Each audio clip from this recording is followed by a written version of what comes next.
Bhavnagar sir T હોસ્પિટલમાં પાન માવા, ગુટકા અને ધૂમ્રપાન વિરુદ્ધ ઝુંબેશ શરૂ. ભાવનગરની સર ટી હોસ્પિટલ ખાતે સ્વચ્છતા અને વ્યસન મુક્તિ અભિયાનના ભાગરૂપે પાન માવા, ગુટકા, બીડી અને સિગારેટના સેવન વિરુદ્ધ ખાસ ઝુંબેશ હાથ ધરવામાં આવી.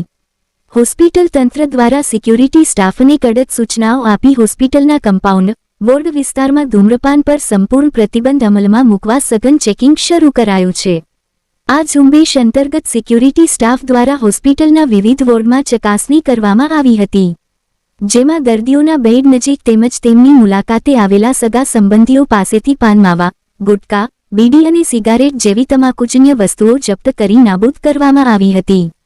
હોસ્પિટલ તંત્રના જણાવ્યા અનુસાર હાલ જાગૃતિ અને ચેકિંગ અભિયાન ચાલી રહ્યું છે, પરંતુ આગામી સમયમાં ધૂમ્રપાન નિષેધના નિયમોનો ભંગ કરનારાઓ સામે દંડાત્મક કાર્યવાહી પણ હાથ ધરવામાં આવશે. હોસ્પિટલને સ્વચ્છ અને વ્યસનમુક્ત બનાવવા સિક્યુરિટી સ્ટાફ દ્વારા કડક અમલવારી શરૂ કરવામાં આવી.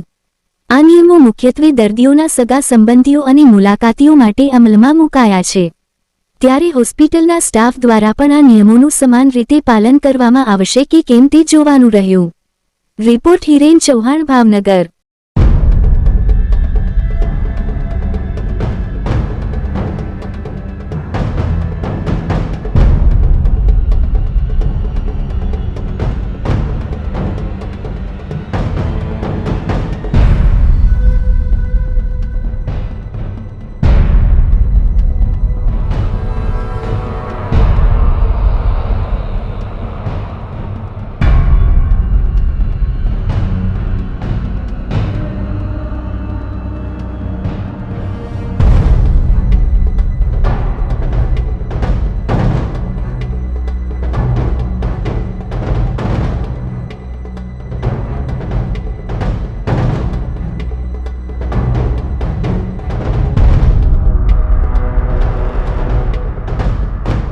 Babariya Amir, security guard, Sir T Hospital General, Bhavnagar.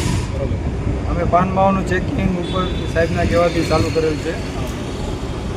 આગામી ધોરણમાં અત્યારે કોઈ દંડ લેવામાં આવતો નથી, પણ જો પબ્લિક આના વ્યવસ્થિત રીતે પાન માવાની નહીં ખાય તો દંડ લેવામાં નહીં આવે. બાકી જો આવી રીતે પાન માવો નીકળતો રહે છે, બીડી, પાન માવો, તમાકુ, તો તમામ આપણી જનતાને અપીલ છે કે પાનમાં હોસ્પિટલમાં ખાવો નહીં, ત્યાંથી ગંદુ થાય નહીં, થૂકવું નહીં, એવી અપીલ છે અમારી. નકર આગામી ધોરણમાં દંડ બી લેવામાં આવશે. અત્યારે તો ખાલી દર્દીને પાસેથી કે દર્દીના સગા પાસેથી પાનમાં લેવામાં જ આવે છે, કમ્પાઉન્ડમાંથી ને વોર્ડમાંથી. જો આગામી ધોરણે નીકળશે તો દંડ બી લેવામાં આવશે. કમ્પાઉન્ડમાંથી તમામ જગ્યાએથી તપાસ કરીને કોઈ પણ દર્દીના સગા પાસે કે કોઈ બી પાસેથી લઈને ચેકિંગ કરીને બધા પાસેથી લઈએ છીએ. અત્યારે બધાને સમજાવીએ છીએ કે ભાઈ આપણા હોસ્પિટલમાં કોઈ તમાકુ, પાન માવો, ગુટકા લેવામાં આવે એની પાસે તે વેસ્ટેજ કરી દેવામાં આવે છે, એના જ હાથે ડિસ્પોઝ કરવામાં આવે છે, જેથી કરીને કોઈ એવો ઇસ્યુ ન થાય કે આ લોકો લે છે કે આમાંથી કોઈ વેચાણ થાય છે, દુરુપયોગ ન થાય. એની હારે તોડીને જ તે ડસ્ટબિનમાં નાખી દેવામાં